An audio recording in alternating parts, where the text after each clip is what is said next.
Hello hi. இது பார்த்தீங்கன்னா mutton பிரியாணிக்கு தான். மட்டனை பார்த்தீங்கன்னா கொஞ்சம் மஞ்சளும், உப்பும், கொஞ்சம் இஞ்சி பூண்டு பேஸ்ட் போட்டு நம்ம வேக வச்சு தனியா எடுத்துக்கிட்டாச்சு. ஒரு ஏன்னா நம்ம மட்டன் பொறுத்து தான் நம்ம விசில் வைக்கணும். அ ஒரு 6, 7 விசில் அந்த மாரி விட்டுருந்தோம்.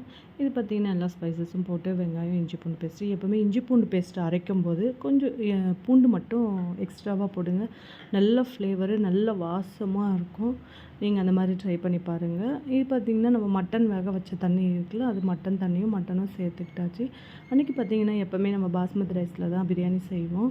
ஆனா, அன்னைக்கு பார்த்து நம்ம சீரக சம்பா ரைஸ்ல தான் பண்ணியிருந்தோம். அவ்வளோ சூப்பரா இருந்தது. ஏன்னா, என் பொண்ணுக்கு எப்பவுமே சீரக சம்பா பிடிக்கவே பிடிக்காது. எனக்கு வேணான்னு சொல்லுவா. ஆனா, அன்னைக்கு செஞ்சு சாப்பிடும்போது அவ்வளோ சூப்பரா இருந்துச்சு. உதிரி உதிரியா ரொம்ப நல்லா வந்திருந்தது. அ டேஸ்ட்டாவும் இருந்துச்சு.